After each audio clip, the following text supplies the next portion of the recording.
How are you involved in the men's rights movement? Well, from the very beginning, when I first opened the Refuge, which was in 1971 in Chiswick in London, almost as soon as I took the women in, I got a house for men. And because I recognised, because really why I was so even-handed is because my mother and my father were both from dysfunctional, violent family homes. So I was never under any illusion that it was the two of them, particularly my mother, because she never liked me. And she was the one who was physically very violent towards me. My father was more terrifying. He was 6'4", an Irishman, and we were terrified of him. He was just verbally and emotionally incredibly violent.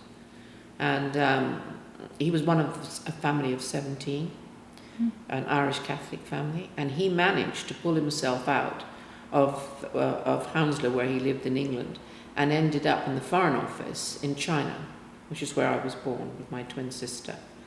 And it was the awful, that thing that they say, you know, you can take the person out of the ghetto, but you can't take the ghetto out of the person. And his behaviour was dreadful at all times, but he was virtually a genius in terms of what he could do, and extremely valuable to the Foreign Office. So he kept his career, but he terrorised us as children. So when I never intended to open a refuge at all. I mean, you know, when people go on about what I actually did was join the women's movement, and that would have been about 1969, because it came over. Originally, it was the radical feminists in America, particularly, they had all been down in the South working with the segregation issues with their left-wing men. And the history of it all is that when they all came back up to Washington, the women there and then decided that they were not going to be back into that role of, you know, doing the coffee and typing the letters and all the rest of it. They were going to create their own movement. And what they did is they got together. It was capitalism was the big enemy in the 60s and 70s. Well, what they did is they moved the goalposts. They said, no, it's no longer capitalism is the enemy. The enemy is patriarchy, all men. And that's how the women's movement began. And it was enormously successful. And you can understand it, let's say from my perspective. I would have been about 30 then, a housewife with 2 children, 2 dogs and a cat, living a very quiet, normal life. But underneath it all, feeling this tremendous sense of isolation, which women in the Western world are isolated when they're in family life. But also the understanding that in my time, before I could get married, I had to get a doctor to agree to write permission for me to have, and I had to prove to him that I was getting married to get contraception. I had seen girlfriends, one died from an illicit abortion because it was illegal. So there were very, very many reasons for why women took to the barricades. And like all of us, and a lot of men too, we considered ourselves equity feminists. It was equality we were looking for. But what we hadn't banked on as nervous young women, we'd gone to the great big collective meetings that took place in London, was there was already a very heavy Marxist movement, feminist Marxist movement, largely led by lesbians in those days, militant lesbians, who in their own right had been persecuted and ignored and discriminated against. And suddenly, from overnight, from what we'd been talking about, which is women getting tenure in universities and the right to the things that we needed, it became the family. One of the first things I remember was women standing up there saying, family's a dangerous place for women and children. The new model would be women and children, and we will disenfranchise men because they are not suitable for the kind of family life that we're looking to in the future. And it suddenly swung to this incredibly, as far as I was concerned, violent attack on all men. And I remember I used to have huge arguments with them. And eventually I got thrown out, I got banned. I wasn't allowed to go to any collectives.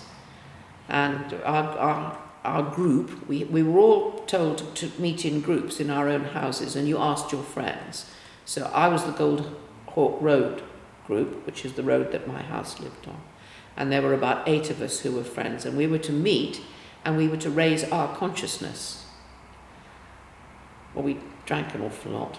And I remember the head honcho from the office coming down and getting very cross with me because she told me that my husband oppressed me.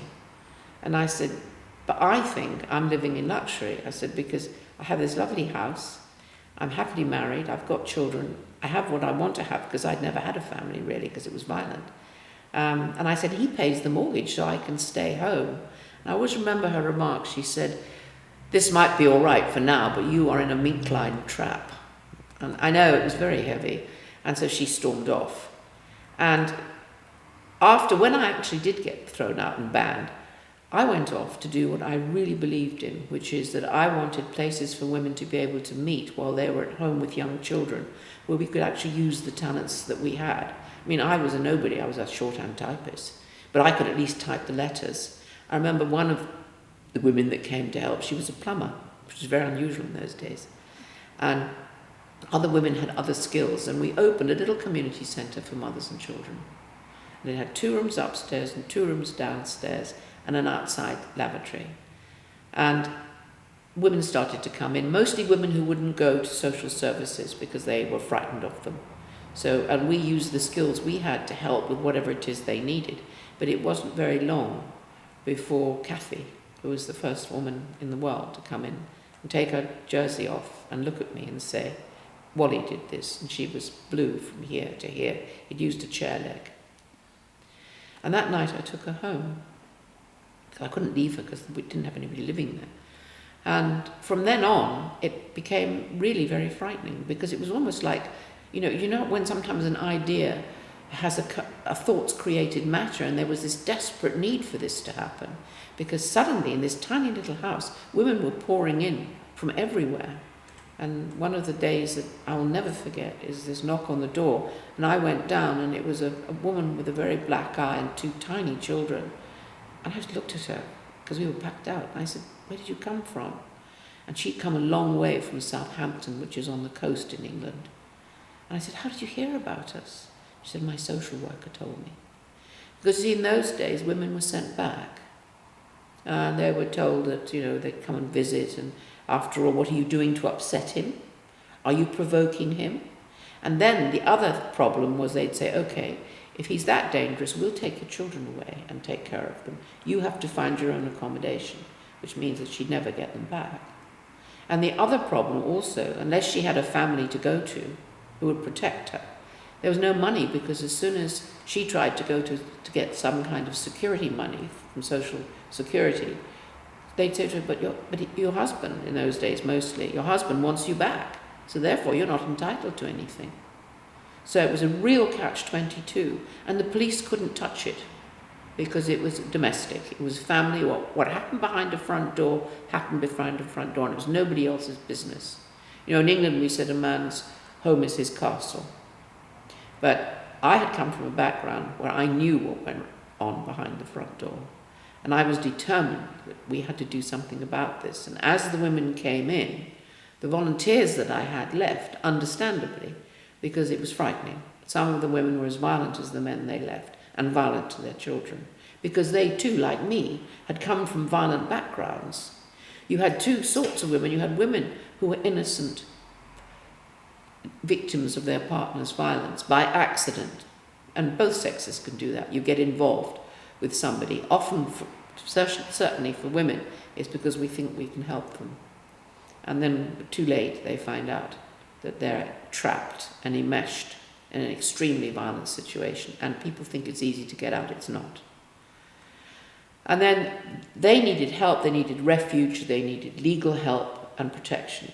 But the women that my heart went out to were the women who, like me, had come from violent backgrounds, had never known anything else, and were either in a very violent relationship now or had had a series of violent relationships. And the one thing that I could see for all of them is that they didn't stay away. They would come into the refuge, then they'd go back, then they'd come back. And it reminded me of my mother, who never left my father. And I remember she had money. She had a big family in Canada. She was Canadian. And I remember saying to her when she was dying, why didn't you leave? And she did this guilt-inducing thing. I stayed for you. I stayed for the children. And I just said to her, thanks for nothing, we'd have been better off in a shed, which is the truth.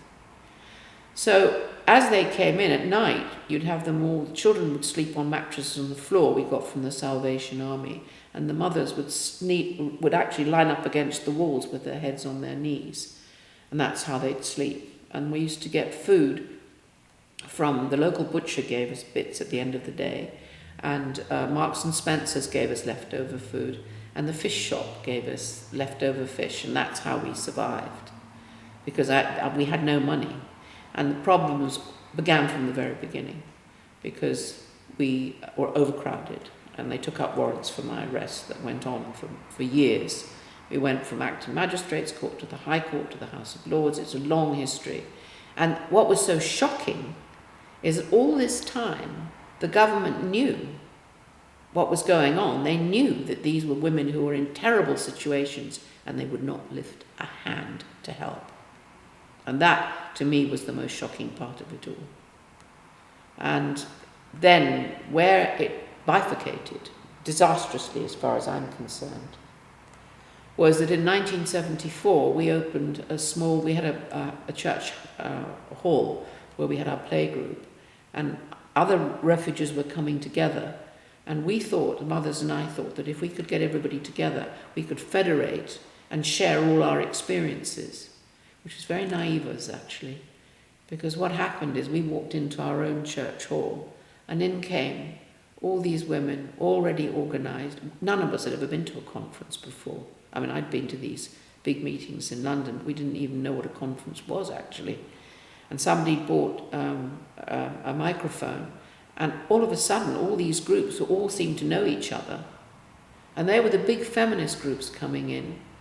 And we were listening to them, and all we could say, because we weren't sophisticated enough to say anything very much, is abstain, abstain, abstain. And what was happening is they formed the National Federation of Women's Aid. We were Chiswick Women's Aid, and declared themselves the national movement.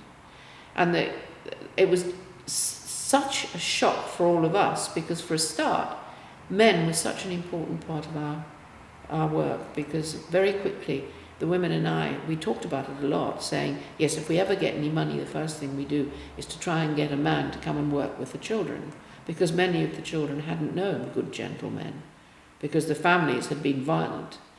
And so half the staff at the refuge were always men, and then we suddenly heard that no men could be employed, boys over the age of 9 or 12. Stop, I think that's pizza. Oh, is it the front? Okay.